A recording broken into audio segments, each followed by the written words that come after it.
Let's talk more about energy and gas with energy entrepreneur Rick Heidner. We're also joined by the author of The Upside of Oil and Gas Investing, Jay Young.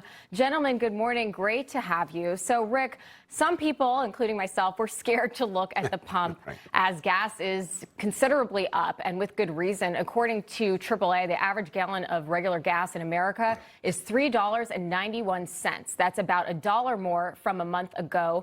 To help, though, President Trump is allowing Iranian oil into the country. Rick, is that enough to help people who are hurting financially right now over energy prices? Can anything else be done to lower those prices?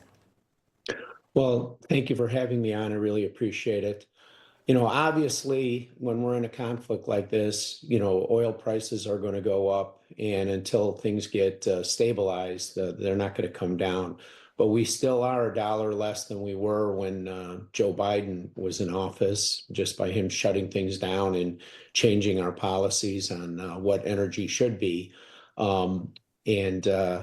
This conflict, unfortunately, is something that I believe really needed to happen in order to stabilize oil around the world, for a long period of time. If we can get rid of this problem, then obviously it's something that will help us for many years to come.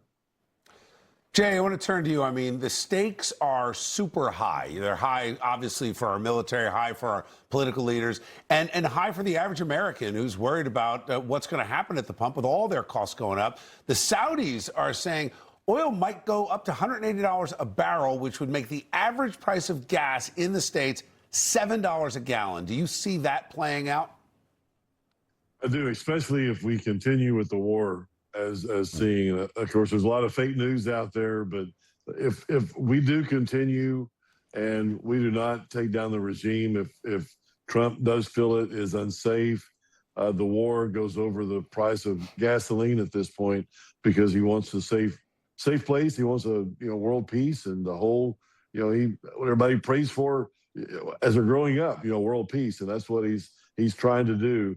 And oil is getting in the way of it right now. And there is so much oil that's needed around the world every day.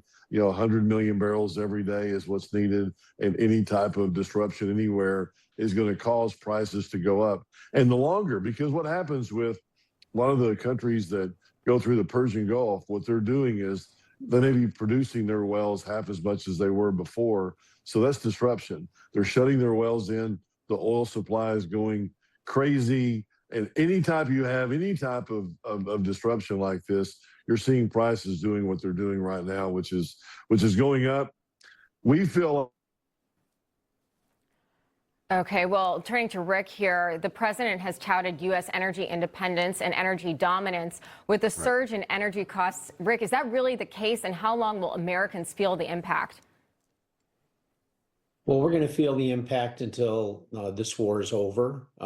We definitely have a lot of oil here in the United States, and we produce a lot of oil. And obviously, when Venezuela is producing, and we get more, but it's a world problem. It's not just a United States problem. So we need to, finish up as quickly as we can in the Middle East and Iran, and stabilize that region. I know we're bringing a lot of troops over there, and hopefully we don't have to deploy them. But the loss of life is always the biggest thing. But Iranian people have been terrorized for 47 years, so it's something that in humanity, that we need to address.